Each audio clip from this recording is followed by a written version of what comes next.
así como nosotros perdonamos. P. Juan Manuel Martín Moreno. Capítulo 7, a tu boca pon puerta y cerrojo. Uno de los capítulos de ofensas más importantes que requieren todo un proceso de perdón son las ofensas que se cometen con la lengua. Ya el apóstol Santiago subrayaba que la lengua es un miembro pequeño, pero puede gloriarse de grandes cosas. Mirad qué pequeño fuego abrasa un bosque tan grande. Y la lengua es fuego, San 3,5 a 6. Cada año perecen arrasadas en nuestro país miles y miles de hectáreas de bosque. Esos bosques estaban poblados de vida, de multicolores especies de plantas y flores, de una fauna riquísima de aves, ciervos, ardillas. En un solo momento todo eso puede quedar arrasado para convertirse en un desierto de muerte y desolación. Mucha más vida queda arrasada por los pecados de la lengua. A veces basta una sola palabrita o un dejo irónico, para destruir amistades que se han ido consolidando durante años, como en un momento puede arder un olmo centenario. Los antiguos manuales de moral especificaban con todo detalle los distintos pecados que cometemos al hablar. Dentro del capítulo de la difamación distinguían, la calumnia, cuando se difunde un defecto o pecado ajeno que es falso, la detracción, cuando se trata de pecados o vicios verdaderos, pero secretos, la simple murmuración, cuando se comentan defectos verdaderos y públicos. Según estos manuales a los que me refiero, todo este capítulo de la difamación del prójimo es de suyo pecado grave, aunque en ocasiones se puede admitir lo que se llama, que haría el pecado leve cuando el objeto de nuestra crítica es un defecto pequeño del prójimo que no llega a destruir su fama y su buen nombre. Debemos poner un gran esfuerzo en controlar las palabras que salen de nuestra boca. Eclo 28,25. Todas las mañanas tendríamos que hacer un propósito firme de evitar este tipo de ligerezas durante el día. Podría ayudarnos esta bonita oración del libro del Eclesiástico: quien pondrá guardia a mi boca y a mis labios un sello de prudencia para que no venga a caer por su culpa y que mi lengua no me pierda. Oh Señor, Padre y dueño de mi vida. No me abandones al capricho de mis labios. Eclo 22,27-23,1. No es nada fácil esta tarea de domar la lengua. San 3,7 a 8. Los libros sapienciales contienen un gran número de pensamientos sobre la importancia que tiene la ascética del dominio de nuestra lengua. Ponderan las graves consecuencias de estos pecados, Eclo 20,18, Eclo 28,18, Piaro Ubi 21,25. Los calificativos que merecen la lengua son los de serpiente, Sal 140,4, navaja afilada, Sal 52,4, espada acerada, Sal 57,5, látigo, Eclo 28,17. También es verdad que la Biblia no tiene solo una actitud negativa hacia las palabras. Es verdad que pueden dar muerte, pero también dan vida. Cada día lo experimentamos. Hay palabras que nos inspiran, nos alientan, nos dan ganas de ser mejores. Hay personas que tienen este tipo de palabras. Jesús tuvo palabras de vida eterna. Él se presentó como palabra del Padre, alimento y pan vivo. Después de 2000 años sus palabras siguen dando vida a los que las escuchan. Pero también hay que reconocer que hay muchas palabras de muerte que en un determinado momento nos causaron un mal irreparable.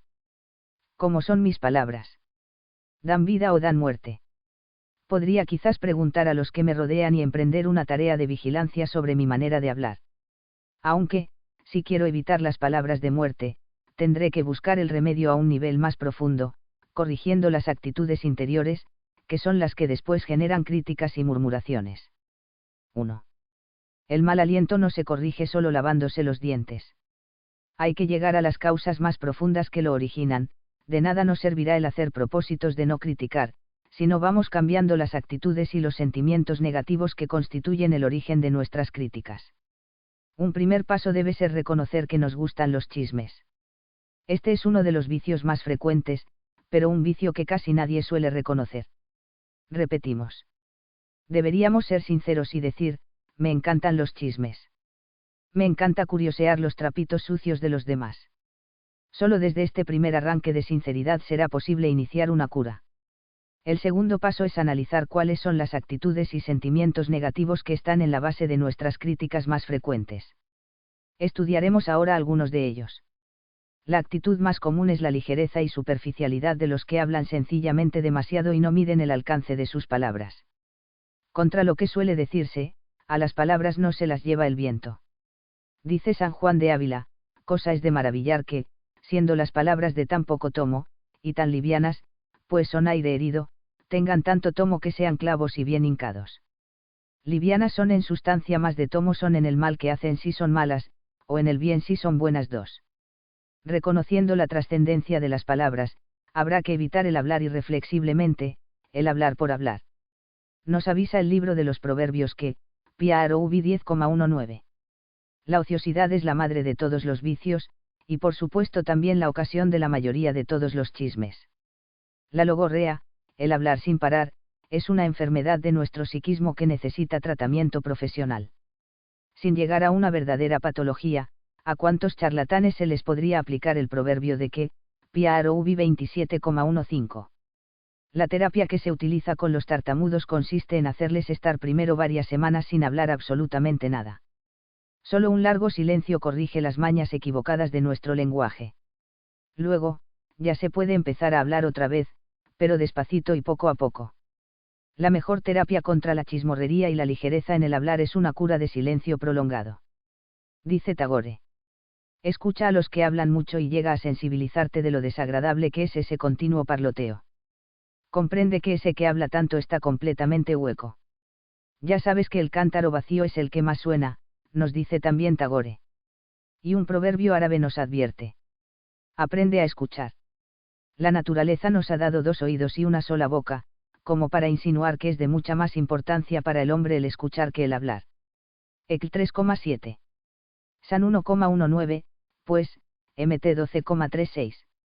San Vicente decía que deberíamos tener tanta dificultad para abrir la boca para hablar como en abrir la bolsa para pagar. Otra actitud que nos lleva frecuentemente a la crítica es nuestra vanidad. Nos gusta pasar por personas enteradas de lo que sucede a nuestro alrededor.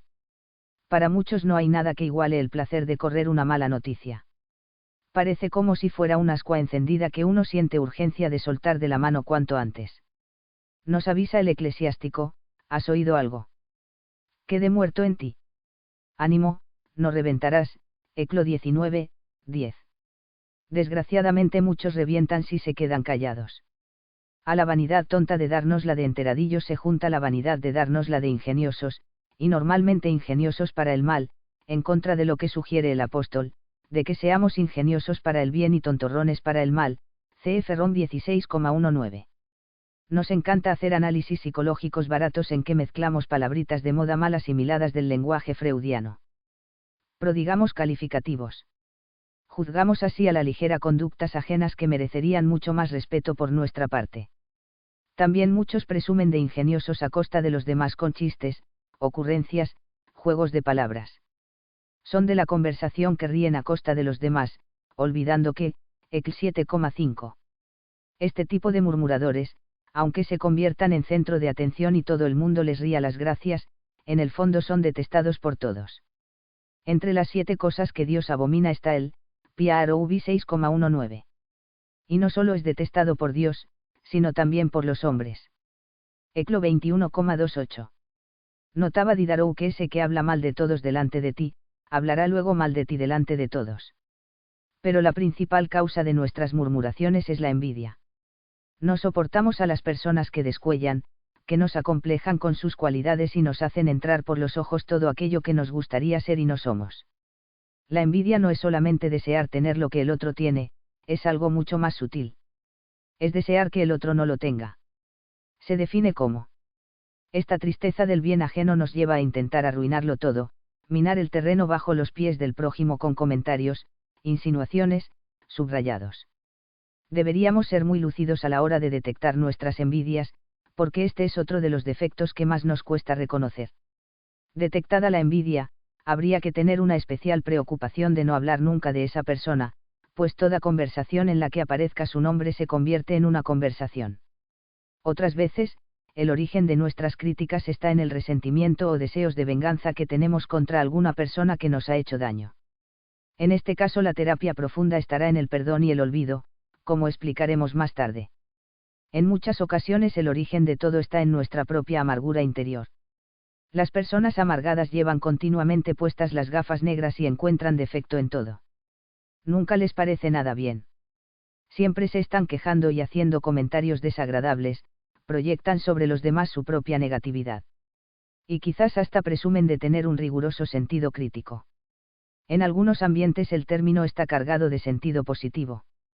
Crítico es el que tiene agudeza visual para detectar los más mínimos fallos y errores.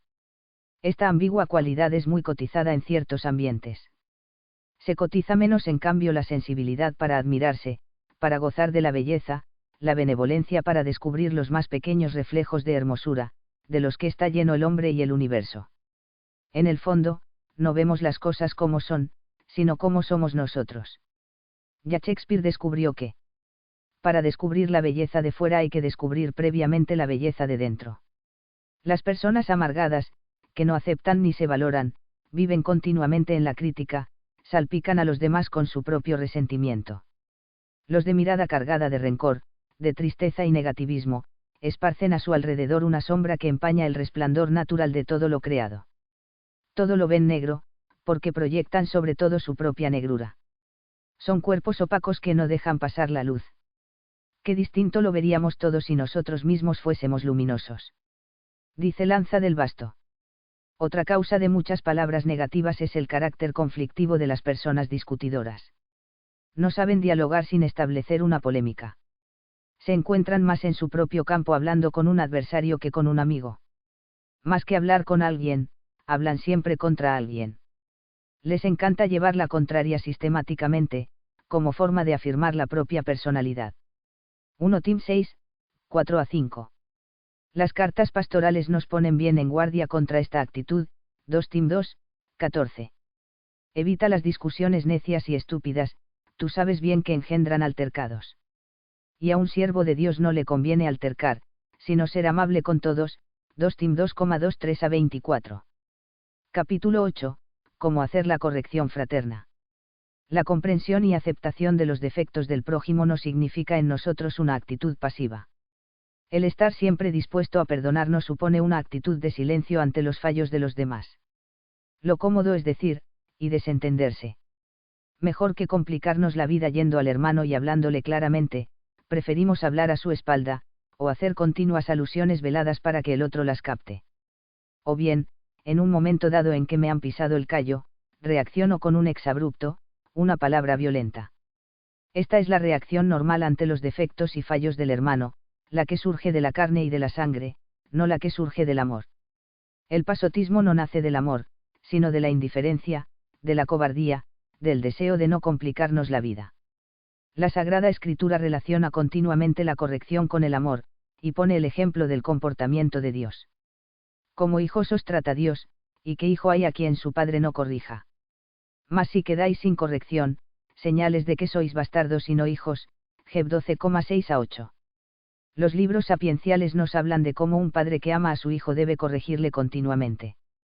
Piaroubi 13,24, CF Piaroubi 22,15, 23,13-14, 25,15-17, Eclo 30,1. Mejor es reprensión manifiesta que amor oculto. Leales son las heridas del amigo, falsos los besos del enemigo. Piaroubi 27,6. Enemiga es la que a tu cara te dice, y por la espalda comenta. Nuestros amigos más leales son aquellos que nos ayudan a corregir nuestros defectos, y no solo los pequeños defectos, sino sobre todo aquellos que nos hacen verdaderamente daño.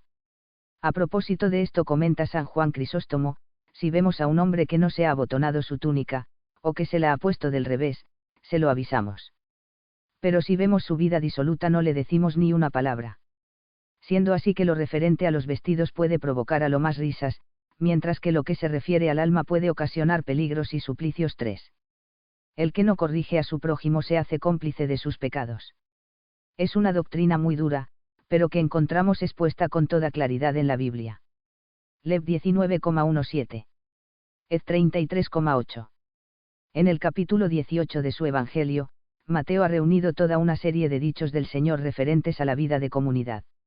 Es una técnica muy utilizada por el evangelista, reagrupar por temas, palabras y dichos que en otros evangelistas se encuentran dispersos. Así detectamos en el Evangelio 5 grandes discursos concluidos todos ellos por el mismo estribillo, CFMT 7,28, 11,1, 13,53, 19,1, 26,1. Pues bien, el cuarto de estos discursos es el referente a la vida de comunidad. En el centro de atención de este discurso está la figura de en la comunidad, el débil, el que puede sufrir escándalo, aquel a quien la comunidad debe cuidar y proteger con especial cariño. Dentro de esta categoría de y está el hermano en peligro de descarriarse, por quien la comunidad se debe interesar especialmente saliendo a su encuentro. Es el tema de lo que se ha llamado 4. El buen pastor se irá al encuentro de la oveja perdida, y el amor de la comunidad se irá al encuentro del hermano pecador mediante la corrección fraterna, que viene explicitada con todo detalle en los versículos 15 a 18. Pero la correlación fraterna es un arma de dos filos que requiere un especial discernimiento. Sobre todo habremos de discernir las motivaciones reales que me mueven a corregir a mi hermano y tratar de detectar en mí posibles motivaciones no válidas. La única motivación válida es el amor, el deseo de liberar a mi hermano de algo que le perjudica, de ayudarle a cumplir la voluntad de Dios, que es fuente de felicidad. Siento amor por el hermano a quien voy a corregir. O se trata de una persona que me pone especialmente nervioso. Muchas veces reprendo solo porque me molesta la conducta de esa persona y en el fondo no busco el bien de mi hermano, sino el mío propio. Tampoco sería válida la motivación del que atendiese solo a consideraciones abstractas, tales como el bien común, el orden debido, el cumplimiento de los estatutos. Aquí el hermano queda en un segundo plano y puede sentirse manipulado o instrumentalizado. Tiene que quedar claro en todo momento que nuestra solicitud es por él y no por el bien común o el cumplimiento de unas normas. Otras veces mi corrección puede nacer de la envidia que siento por esa persona. El descubrir alguno de sus defectos me llena de alegría. Le veo tan perfecto, tan seguro de sí mismo, tan irreprochable, que cuando descubro un defecto me apresuro a restregárselo con un cierto placer morboso. Y te frotas las manos con satisfacción. O quizás me mueve el deseo de venganza o el resentimiento. Fulano me ha corregido a mí otras veces y ahora tengo la ocasión de desquitarme, de decir, sobresale el deseo de sacarme la espina. En una comunidad donde viví hace unos años teníamos en el comedor una estatuilla de, una preciosa escultura helenística que se conserva en el Capitolio de Roma y representa a un niño sacándose una espina del pie. Cada vez que uno de nosotros, resarciéndose de algo que le habían dicho, tenía que dar públicamente un beso al espinario. Jugando de este modo aprendimos a descubrir la frecuencia con la que en la conversación nos estamos sacando espinas, precisamente clavándoselas a los demás. Y esto no es corrección fraterna. Otra motivación torcida puede ser el deseo de quedar por encima de mi hermano, convirtiéndome en, y de todo ello se puede derivar un cierto regustillo malsano. Y tampoco es corrección fraterna, todo lo más sería corrección paterna, o mejor, paternalista. Decíamos que el sermón comunitario de Mateo 18 esbozaba una pastoral de corrección fraterna. Vamos a tratar de concretarla lo más posible en una serie de puntos. 1. ¿Quién debe corregir? La persona que tenga más probabilidad de lograr el fruto que se pretende.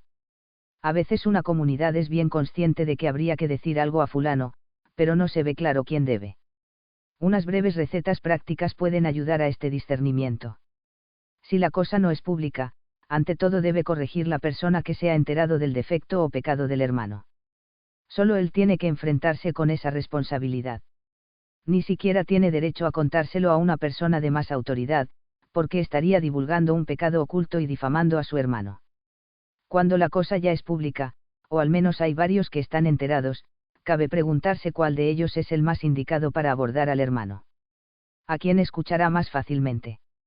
¿Con quién tiene una relación de mayor cariño y confianza? ¿Quién tiene una mayor autoridad moral dentro de la comunidad? ¿Quién tiene mayor tacto para curar la herida sin dolor? Mi padre era médico y mi madre enfermera, pero a la hora de las inyecciones y las curas nosotros preferíamos siempre que nos curase nuestra madre porque tenía una mano más suave. No todo el mundo sabe curar igual. Este don para corregir es uno de los carismas del espíritu que tienen algunas personas, es un tacto suave, un don de palabra y cariño que hace la corrección menos dolorosa, dando por supuesto que de momento, Geb 12,11. En cualquier caso el que corrige debe ser uno solo. No hay cosa que oprima tanto como el que después de haber metido la pata tengamos que soportar un rosario de personas que van viniendo por orden alfabético a ponernos en evidencia. Y hay que evitar cualquier tipo de apariencia de. La reprensión hay que hacerla siempre en privado. A toda costa hay que huir de la reprensión pública, sobre todo cuando se trata de pecados ocultos. El texto de Mateo al que hemos aludido describe los pasos que hay que dar. Si tu hermano llega a pecar, vete y repréndele a solas con él. Si te escucha habrás ganado a tu hermano. Si no te escucha, toma todavía contigo a uno o dos, para que todo el asunto quede zanjado por la palabra de 2 o 3 testigos. Si les desoye a ellos, díselo a la comunidad. Y si hasta a la comunidad desoye, sea para ti como el gentil o el publicano, MT 18,19. Este texto da por supuesto que se trata de pecados graves que causan escándalo a la comunidad. La reprensión pública es el último recurso, y solo debe ser empleada cuando de hecho se está produciendo un escándalo. Si no hay reprensión, los demás podrían llegar a pensar que ese tipo de comportamiento no será tan malo cuando nadie lo reprocha. Para poder corregir a un hermano es muy importante que nunca le hayamos criticado a sus espaldas. En el momento que murmuramos de él a sus espaldas, perdemos automáticamente la autoridad moral para decirle nada. Además, hay peligro de que el otro se haya enterado de mis chismes y esté ya predispuesto contra mí. PROV 10,10. Este podrá resultar especialmente difícil a personas tímidas e inseguras, pero debe pedir al Señor la gracia de la sabiduría y fortaleza para decir exactamente las palabras que más pueden ayudar. A veces puede ser útil ponerlo por escrito, porque así se puede matizar mucho más. 2. ¿En qué momento hay que hacer la corrección? Nunca bajo el efecto de un sentimiento negativo, cólera, impaciencia, ansiedad, tristeza. La corrección fraterna no es un desahogo emocional. Por eso debo aguardar siempre a serenarme. El consejo de O es aquí especialmente útil. Pero el cristiano no se limita a consultar con la almohada, consulta con el Señor. La corrección fraterna debe hacerse en un clima de oración. Cuanto más difícil nos resulta hablar, o cuanto más temor tengamos a los posibles efectos negativos, tanta más oración debemos hacer por el hermano y por nosotros mismos. Este tiempo de oración introduce una instancia de lucidez para analizar mis posibles motivaciones torcidas, a las que me he referido anteriormente. La oración debe también fortalecerme para asumir las posibles consecuencias negativas que tenga mi intervención. Debo prepararme a ser rechazado, a ser incomprendido. Debo tener la mansedumbre necesaria para aguantar una posible reacción airada sin turbarme o responder yo a mi vez con agresividad o con deseo de venganza. Ya decía San Agustín que, si el que corrige se enoja y desea vengarse del hermano que se ha indignado por la reprensión, demuestra que no era digno de corregir, sino más bien de ser corregido. 5. Hay que ser capaz de comprender el que no nos comprendan, dejar tiempo para que el otro vaya digiriendo poco a poco la reprensión. Solo las personas verdaderamente maduras pueden corregir con fruto, y para alcanzar esta madurez debemos ser hombres de oración. Además, antes de corregir, hay que tener todos los datos. Sin haberte informado no reprendas. Reflexiona primero y luego haz tu reproche, Eclo 11,7. No debemos creer fácilmente a rumores o comidillas sin fundamento, hay que comprobar antes los datos. Eclo 19,15. Si se trata de un rumor falso, tu hermano puede quedarse muy dolido de que tan fácilmente hayas dado crédito a un mero rumor. Pensará que tienes muy mal concepto de él cuando tan fácilmente le crees capaz de esas cosas. Ten cuidado también a la hora de sospechar malas intenciones en hechos que a lo mejor solo son frutos de irreflexión. No solo nos molesta que nos atribuyan cosas que no hemos hecho. También nos molesta que nos atribuyan intenciones retorcidas. No te metas a hacer psicoanálisis ni interpretaciones subjetivas. Limítate a exponer los hechos concretos con objetividad. No te pilles los dedos extrapolando los datos, introduciendo materiales de relleno, globalizando las cosas, haciendo descalificaciones totales. Hay que evitar ese estilo de lenguaje que dice: aprovecha un momento oportuno en el que no solo tú estés sereno, sino también el hermano a quien vayas a corregir. Que no le llueva sobre mojado, que no le caiga encima como una losa en un momento en que esté especialmente abrumado o desanimado. Elige una hora en la que no haya prisas, en la que quede tiempo abundante para clarificar todos los detalles, para dialogar con paz, para que el otro pueda abrir su corazón y desahogarse. 3. ¿Cómo hay que corregir? PROV 10,10. Di las cosas claramente, sin subterfugios. Evita las indirectas.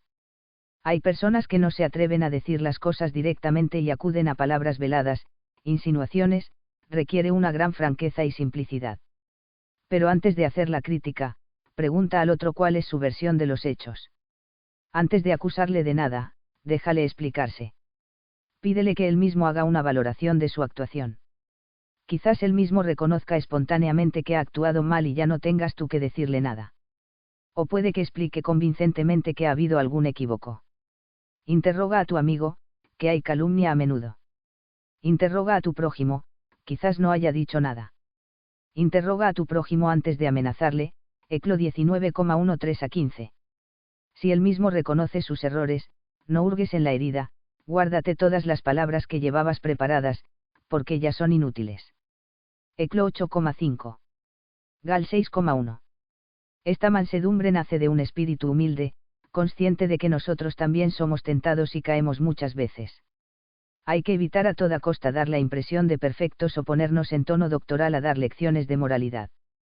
Quizás ayude mucho revelar alguna de nuestras debilidades, mostrando que no nos ponemos por encima de la otra persona, y todos estamos hechos del mismo barro. Hay que escoger con cuidado nuestras expresiones evitando todo lo que pueda ser hiriente, tanto en el lenguaje como en el tono que usamos. Eclo 6,5. Eclo 4,31. 2 3,15. Es muy importante que la persona corregida no se sienta rechazada por mí. Le he dado suficientes pruebas de mi amor. Se siente querido y apreciado por mí. En realidad, solo nos dejamos reprender por esas personas que nos aprecian con ese amor que, 1 Sioar 13,5-6. San Pablo recordaba a los efesios que les había amonestado, E20,31. Las lágrimas, no los gritos, son el de una verdadera corrección en el amor. Conviene empezar reconociendo las cosas buenas que tiene la otra persona, elogiar sus virtudes, adaptarnos a su sensibilidad. El amor consiste en hacerse, 1 Sioar 9,22. Hay que medir la inseguridad del hermano y calcular el tono de mi reprensión. Tiene capacidad de asumir mi crítica sin hundirse. Una verdad dicha sin caridad deja de ser verdad. Los padres saben muy bien que no todos los hijos son iguales y que no a todos se les puede reprender de la misma manera. Sé yo encontrar el tono adecuado para cada uno. PROV 17,10. 4. ¿De qué cosas hay que corregir? Si ha de ser efectiva la corrección fraterna, no debe utilizarse con mucha frecuencia. Conviene reservarla para casos verdaderamente importantes, pues un abuso de esta práctica puede acabar haciendo odiosa a la autoridad y produce un desprestigio moral. No debemos fijarnos en minucias, ni ser gruñones o perfeccionistas. A veces reprendemos a los demás simplemente porque hacen las cosas de un modo diferente a como las haríamos nosotros. Hay que admitir un legítimo pluralismo porque hay muchas maneras de hacer las cosas y todas ellas son válidas. Me contaba un amigo. Mi método no tiene por qué ser el único bueno. No se debe corregir de varias cosas a la vez. A nadie le resulta fácil enfrentarse a un tiempo con todos sus defectos, las descalificaciones globales hunden a las personas y no resultan constructivas. Hay que vencer la tentación de aprovecharnos de las circunstancias y querer, y hacer un buen repaso total de la persona corregida. Conviene citar hechos concretos y no meramente nuestras. Habría que dar los datos, tal día, a tal hora, hiciste esto o lo otro y no estuvo acertado por este o aquel motivo. No hay que corregir defectos que la otra persona no sea capaz de evitar, tal como defectos físicos, tics nerviosos, hábitos muy arraigados. Estas reprensiones no contribuyen sino a amargar a la persona más todavía, haciéndole más consciente de sus propias miserias. Junto con la corrección deberíamos sugerir alternativas constructivas. Es muy fácil señalar los defectos, no lo es tanto proponer soluciones creativas, y mucho menos el comprometernos nosotros a ayudar al hermano. Con todo nuestro ser, nuestro tiempo, nuestra dedicación y nuestra simpatía. Recordemos que el Señor no vino para el mundo, sino para el mundo. Quizás al final de este largo capítulo algún lector se desanime a practicar la corrección fraterna, porque se lo hemos puesto demasiado difícil. Efectivamente, es algo muy difícil y, si no vamos a saber hacerla bien, es mucho mejor que no la hagamos, o pasemos mucho tiempo antes pidiendo al Señor la sabiduría para hacerla bien. Capítulo 9. Cómo recibir la corrección fraterna. Hay solo una cosa tan difícil como el corregir, y es precisamente el ser corregido. A nadie le agrada verse cogido en una falta o en un escorzo desfavorable. Nos gusta salir bien en las fotografías, y si descubrimos una foto en la que hemos salido mal, enseguida queremos destruirla. Cuidamos tanto nuestra imagen. Sin embargo, la palabra de Dios nos estimula continuamente a desear que los hermanos nos corrijan. En los libros sapienciales esta es precisamente una de las señales más claras de la sabiduría humana y la que distingue al sabio del necio. PROV 12,1. PROV 15,10. PROV 15,32. Todos comprendemos bien a nivel racional la necesidad de ser corregidos. A quien no le gustaría que le avisasen si lleva desabrochado el pantalón, o si se ha puesto los calcetines de distinto color. Sin embargo, esto que vemos tan claro en los demás se oscurece cuando se meten por medio nuestras inseguridades, nuestros complejos y sentimientos negativos. Cualquier crítica, por mínima que sea, la percibimos como un ataque, una condenación global de nuestra persona. Solo los hombres muy maduros saben enfrentarse con la crítica de una manera objetiva, sin permitir que se mezclen los sentimientos de ese niño herido e inseguro que llevamos dentro. La sociedad consumista en la que vivimos nos acostumbra a pensar que cualquier artículo deteriorado ya no sirve para nada. Voy a una tienda a comprar un jersey y si tiene un punto saltado lo rechazo, ha dejado de tener valor. Voy a comprar una vajilla y si encuentro un plato desportillado lo aparto. Solo vale para la basura. El instinto consumista me hace temer que cualquier defecto que encuentre en mí mismo me hace rechazable para los demás. Por eso no quiero reconocer mis defectos. La persona madura, en vez de esta mirada consumista, tiene la mirada del arqueólogo. Cuando un arqueólogo encuentra en sus excavaciones una ánfora griega, no le importa que esté desportillada o que le falte el asa. Sabe apreciar plenamente su valor, los defectos de la pieza hallada no le impiden reconocer su belleza. A la Venus de Milo le faltan nada menos que los brazos y sigue siendo la escultura más apreciada de todo el Museo del Louvre. Si tuviésemos la mirada del arqueólogo en lugar de la mirada consumista, estaríamos mejor dispuestos a reconocer nuestros defectos.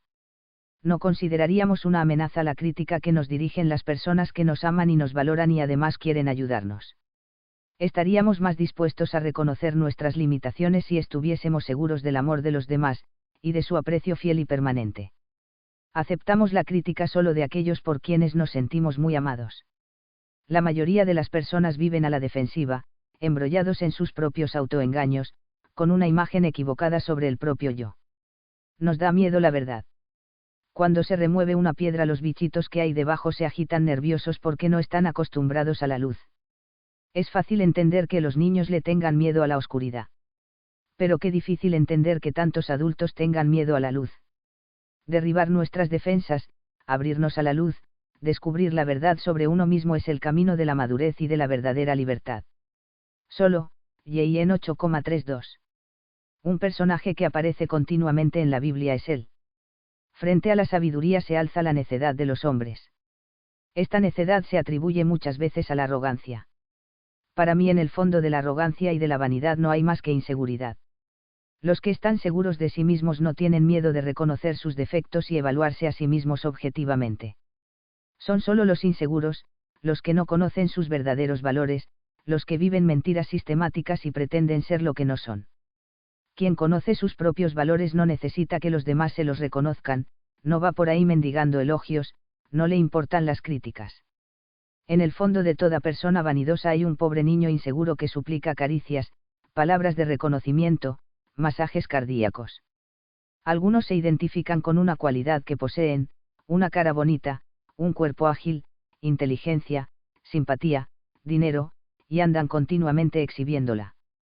Viven en una ansiosa caza de reconocimiento, en una necesidad compulsiva de afirmar sus cualidades, para ocultar y hacerse perdonar sus defectos. Saben qué cosas les hacen no, pero tienen miedo de que un día se les venga abajo todo ese montaje de imagen que han ido realizando tan trabajosamente. Por eso les da miedo cuando se les enfrente con sus defectos. Piensan que es el comienzo del fin. Y sacan a relucir todos sus mecanismos de defensa y su agresividad hacia afuera, que es la violencia, y su agresividad hacia adentro, que es la depresión. Él odia la reprensión, desatiende la instrucción. No reprendas al arrogante porque te aborrecerá. Reprende al sabio y te amará, PROV 9,8. En cambio, el sabio valora la reprensión cuando se le hace con amor.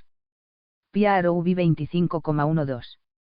Agradecemos profundamente la ayuda de las personas que nos quieren ayudar a ser mejores. Los textos del Nuevo Testamento nos animan a valorar a los dirigentes que amonestan a la comunidad y a valorar lo ingrato de su tarea. Tened en consideración a los que trabajan entre vosotros, os presiden en el Señor y os amonestan. Tenedles en la mayor estima por su labor. 1 Tes 5,1. La carta a los hebreos añade con una cierta ironía, Heb 13,17. Bastante le cuesta al otro pobre corregirte, no se lo pongas demasiado difícil. Si una vez he llevado mal la corrección, probablemente ya no se atreverán a corregirme más y me tratarán siempre entre gasas y algodones. En realidad me debería preocupar cuando pasa el tiempo y nadie me avisa de ningún defecto. Eso sí que es un mal síntoma que debería alarmarme. Estas y otras consideraciones parecidas son las que deberían preocuparnos cuando en una comunidad cristiana nadie nos ayuda a luchar contra nuestros defectos. Viniendo ya al concreto de cómo hemos de recibir la corrección fraterna, nos ayudarán estas pequeñas recetas prácticas. 1. Escucha. Trata de entender lo que te dicen. No te pongas a la defensiva. No prepares tu defensa mientras el otro habla, escucha atentamente y trata de entender lo que te dice. No le interrumpas y déjale hablar hasta el final. Pregúntale si tiene algo más que decirte. Eclo 11,8. Pia Aroubi 18,13. 2. Agradece. Aun cuando no estés de acuerdo con lo que te ha dicho, dale las gracias. Agradece que se haya interesado por ti, que se haya tomado su tiempo para hablarte, que se haya pasado el sofocón de decir algo desagradable, que haya tenido confianza contigo, que te haya dicho las cosas a la cara en lugar de ir hablando a tus espaldas, que te juzgue una persona madura, capaz de aceptar la corrección, de cambiar y de enmendarse. 3. Pregunta. Si en un principio no estás de acuerdo con los hechos que te atribuyen o con la valoración que se hace de ellos, pregunta cuál es la evidencia sobre la que basan sus críticas. Pero no exijas que te den el nombre de las personas que hayan podido informar.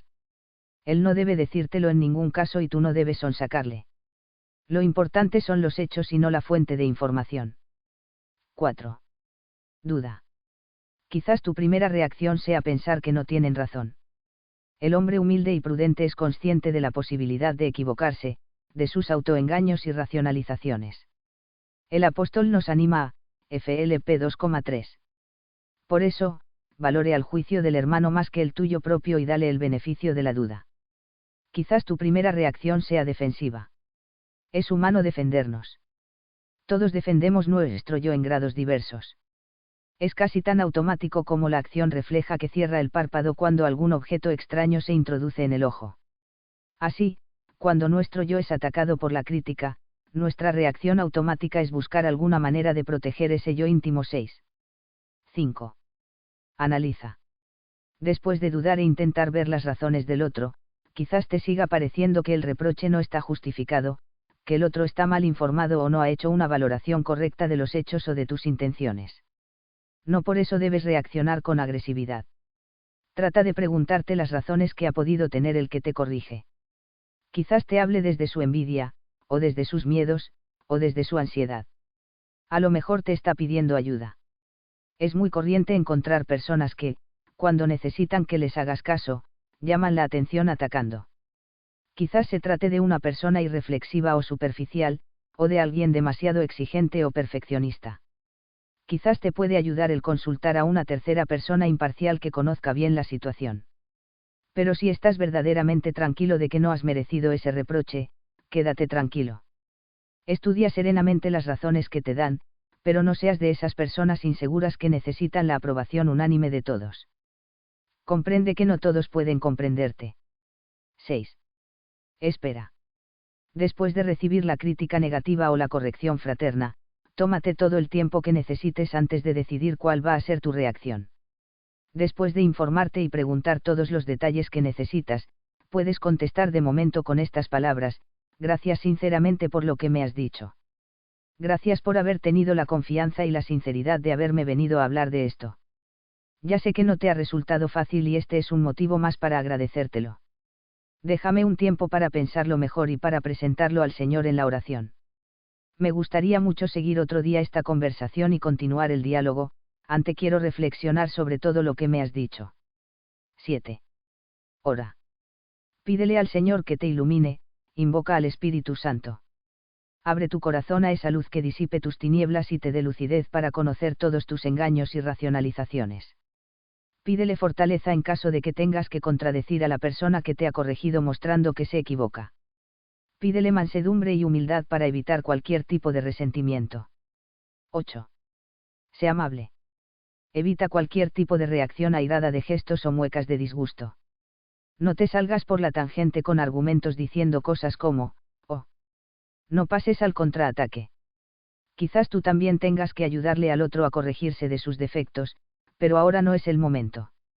No desvíes tampoco la conversación hacia terceras personas diciendo, oh. No estamos hablando ahora de fulanito, sino de ti. El mal de muchos es solo consuelo de tontos. Es tu conducta la que tienes que examinar ahora y no la de los demás. Por otra parte, aun cuando la corrección haya sido injusta, acógela con amabilidad. Si te molestas, la otra persona cogerá miedo y quizás ya no te avisará en otras ocasiones en que lo necesites de verdad. Si esta vez te han juzgado mal, vaya por todas las veces en que has actuado mal y no te han dicho nada o no se han enterado. Lo uno por lo otro. Hay algunos también que se ponen muy agresivos cuando les señalan defectos que ellos mismos reconocen. Notaba ya San Gregorio cómo hay personas que confiesan sus faltas de buena gana, pero cuando otro se las reprende, entonces se molestan, se defienden y se excusan. 7. Entre españoles reconocemos con gusto los defectos de nuestra patria. Pero hay del extranjero que se atreva a reprocharnos aquello que nosotros mismos confesamos.